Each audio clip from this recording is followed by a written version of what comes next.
மாறன் வீரா சீரியல்ல இன்னைக்கு என்ன நடக்க போதுன்னு பார்க்கலாம் வாங்க. எபிசோட் ரொம்ப எமோஷனலா இருந்துச்சுன்னே சொல்லலாம். மிஸ் பண்ணாம ஃபுல்லோடையும் கேளுங்க. அதுக்கு முன்னாடி எப்படி எனக்கு பிடிச்சிருந்துச்சுன்னா லைக் பண்ணி பாருங்க. ரொம்ப பிடிச்சிருந்துச்சுன்னா சேனலுக்கு வந்து சப்ஸ்கிரைப் பண்ணி கண்டினியூஸா ஆதரவு தாங்க.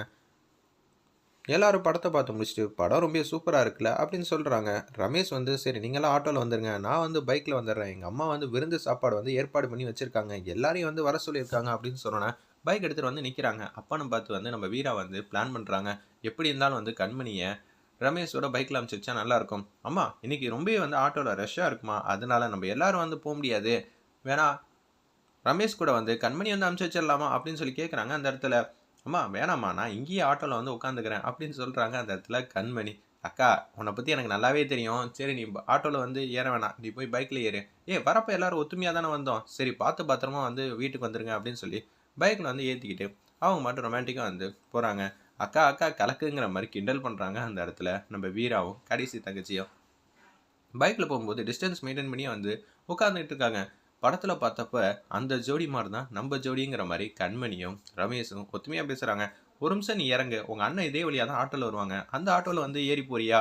பின்ன படத்தில் பார்த்த மாதிரி சொல்கிற, ஆனால் நிஜ வாழ்க்கையில் அதில் அப்ளை பண்ணுமா இல்லையா? நீயே அப்ளை பண்ண மாட்டேங்கிற.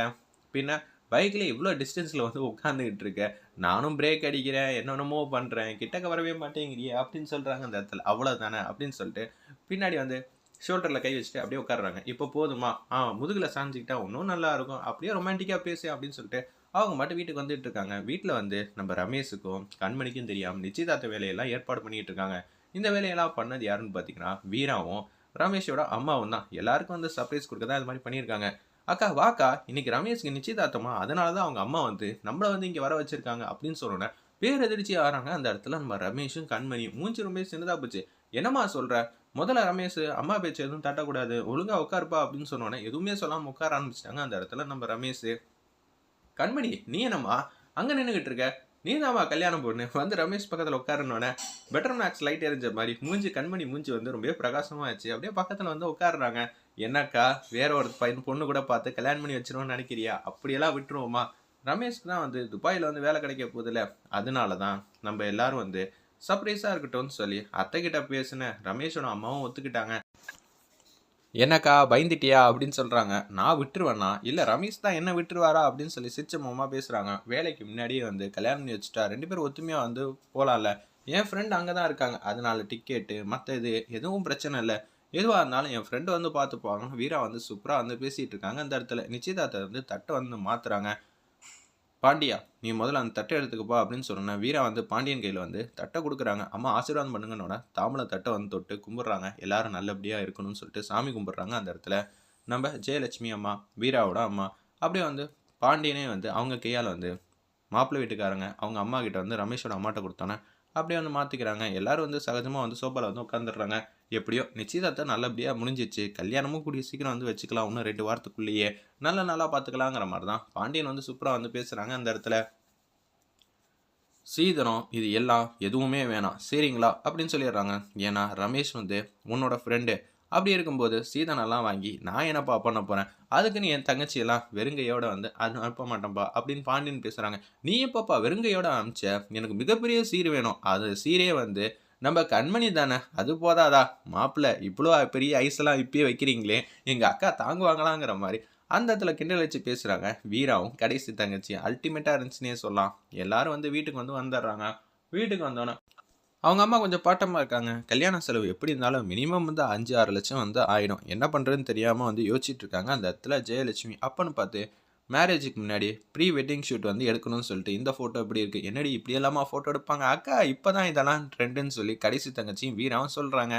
பரவாயில்ல, எதுக்குடி வந்து ஃப்ரீயாக வந்து ஃபோட்டோ எடுக்கணும், ஃப்ரீயாலாம் ஃபோட்டோ எடுக்க வேணாம், ஒரு 5000 10,000 கொடுத்து காஸ்ட்லியாகவே ஃபோட்டோ எடுத்துக்கலாம். அம்மா அது ப்ரீ ஃபோட்டோ இல்லைம்மா, ப்ரீ வெட்டிங் ஃபோட்டோ, அதாவது கல்யாணம் நிச்சயதார்த்தத்துக்கு முன்னாடி வந்து ஒரு ஃபோட்டோ ஷூட் எடுக்கிற மாதிரிமா, அது வந்து சூப்பராக இருக்குமா, இந்த காலத்தில் அதான் ட்ரெண்டு.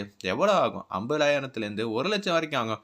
என்னது அவ்வளோ ரூபா ஆகுமா? நானே கல்யாண செலவுக்கு பாண்டியன் என்ன பண்ண போகிறான், யார்கிட்ட வந்து கடன் வாங்க போகிறான்னு தெரியாமல் தவிச்சிக்கிட்டு இருக்கேன். இதில் வந்து நீ வேறு அப்படி சொல்லிகிட்டு இருக்காத, இந்த கடனை அடைக்கணும், அடுத்தது வீரா கல்யாணம் பண்ணி வைக்கணும், அப்புறம் பவித்ரா கல்யாணம் பண்ணி வைக்கணும், ஏகப்பட்ட விஷயம் இருக்கேம்மா அப்படின்னு சொல்கிறாங்க. அந்த இடத்துல அதெல்லாம் அண்ணன் வந்து சோலோவாக வந்து சமாளிச்சுக்கணும் சரியா, அதெல்லாம் நாங்கள் பார்த்துக்குறோங்கிற மாதிரி தான் பேசுகிறாங்க. அந்த இடத்துல நம்ம வீரா வேணா மாப்பிள்ளை வீட்ல இந்த செலவு வந்து வச்சுருவோமா? ஏய் பிச்சு புடுவோம் பிச்சுன்னு கண்மணி வந்து பேசுறாங்க. இப்பயே வந்து பொறந்த வீட்ட மறந்துட்டு, புகுந்த வீட்டுக்காக பேச ஆரம்பிச்சிட்டியா? நீ தேறிடுவக்கா. ஓகே, ஓகே அப்படின்னு சொல்லி கலாய்க்க ஆரம்பிச்சுட்டாங்க.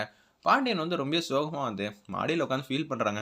இன்னும் 2 வாரத்துக்குள்ள எப்படி இருந்தாலும் வந்து கண்மணி கல்யாணம் ஆயிடும். கல்யாணம் ஆயிடுச்சுன்னா நம்ம கூட இருக்க மாட்டா. இதெல்லாம் உண்மைன்னு தெரிஞ்சிருந்தும் மனசுக்கு மட்டும் ஏன் ஏத்துக்க மாட்டேங்குதே? என்னால புரிஞ்சுக்கவே முடியலையே. ஆண்டவா! ஏன்பா எங்களுக்கு இப்படி ஒரு சத்திய சோதனை குடுக்குறேங்கிற மாரி ஃபீலிங்கா, வேதனையோட பேசிட்டு இருக்காங்க அந்த இடத்துல நம்ப பாண்டியன். வீரா மட்டும் மாடிக்கு வந்து வராங்க. "என்னண்ணே அழுவுறியா? என்ன சொல்றதுன்னு எனக்கு தெர்ல. சொன்னா உங்களுக்கு புரியுமா, புரியலையான்னு தெர்ல. பொண்ணுங்களா இருந்தா அப்படியே வந்து கல்யாணம் பண்ணி வைக்கிற வரைக்கும் தான் நம்ப, அவங்கலாம் சொந்தம். கல்யாணம் பண்ணி முடிச்சதுக்கப்புறம் நமக்கும் அவங்களுக்கும் உறவே இருக்காது. இதான் இயல்பு." "என்னண்ணே சொல்ற? அவ துபாயில போய் வாழப் போறா. எப்படி இருந்தாலும் நம்ம மனசுல அவ தான் இருப்பா. மனசுல இருப்பாங்கிறது வேறம்மா. ஆனா கல்யாணம் ஆனதுக்கப்புறம் அவ வேற, நம்ப வேற. இதான் எதார்த்தமான உண்மை. இது வந்து போக போக உனக்கும் தெரியும். என்னண்ணே நீ இப்படி பேசிட்டு இருக்கன்னு" சொல்லி கண்மணிய பார்க்காம இனிமேட்டு எப்படி இருப்பேன்னோன, இத கேட்டுட்டு வந்து ஒட்டுமொத்த குடும்பமும் ஃபீல் பண்ண ஆரம்பிச்சுட்டாங்க. மாடிக்கு வராங்க அந்த இடத்துல. "அண்ணே இப்படியெல்லாம் சொல்லாதண்ணே. நான் எப்போதும் உன்ன நான் நெஞ்சில சுமப்பேங்கிற மாரி தான்." அந்த இடத்துல வந்து கண்மணி வந்து சோகமா வந்து பேசுறாங்க. "கல்யாண பொண்ண ஏன்பா அழுவ வைக்கிற?" "ஓ! அப்படி இல்ல. சரி நான் தான் வந்து சோகத்த வந்து ஷேர் பண்ணிட்டேன். மன்னிச்சிடுங்க. என்னால முடியல. கண்மணிய பார்க்காம இருக்க மாட்டேன்." அப்படின்னு சொல்லும்போதே, என் கண்லேருந்து தார தாரையா கண்ணீரா வருதே. இதெல்லாம் உண்மையா பொய்யான்னு தெரியலையேம்மா. 3 தங்கச்சிங்க கல்யாணம் பண்ணி வச்சுட்டா, நான் என்னம்மா பண்ணுவேன்? யாருக்காக ஓடுவேங்கிற மாரி எதார்த்தமா ஃபீல் பண்ணி அழுவுறாங்க. ஒண்ணு அடுத்த நாள் காலையில பொழுது வந்து விடியுது. நிச்சயதார்த்தம் வந்து பண்ணி முடிச்சுட்டாங்க. இப்ப கல்யாண டேட்ட குறிக்கிறதுக்காக வந்து ஜோசியர்ட்ட சும்மா வந்து சொல்லி வச்சிருக்காங்க. வீராலேருந்து ஒட்டுமொத்த குடும்பம். ஐய்யயோ! இந்த 2 வாரத்துக்குள்ள வந்து இன் பிட்வீன் கேப்ல எதுவுமே வந்து நல்ல முகூர்த்தமே இல்ல. அடுத்த மாசம் தான். அப்ப மாப்பிள வந்து 2 வாரத்துக்குள்ள ஃபாரின் போறாருன்னா, ஃபாரின் போயிட்டு 6 மாசம் நல்லபடியா வேலை பார்த்து முடிச்சதுக்கப்புறம், நடுவுல வந்து கல்யாணம் பண்ணிட்டு பொண்ண கூட்டிட்டு போயிட்டோம் அப்படின்னு சொன்னோனே, வந்துச்சு பாருங்க கோவம் கண்மணிக்கு. "குடு ஜோசியரே என்ன பொய் சொல்றியா?" அப்படின்னு சொல்லிட்டு அவங்களே வந்து பார்க்குறாங்க. வர 23ஆம் தேதி நாள் நல்லா இருக்கே.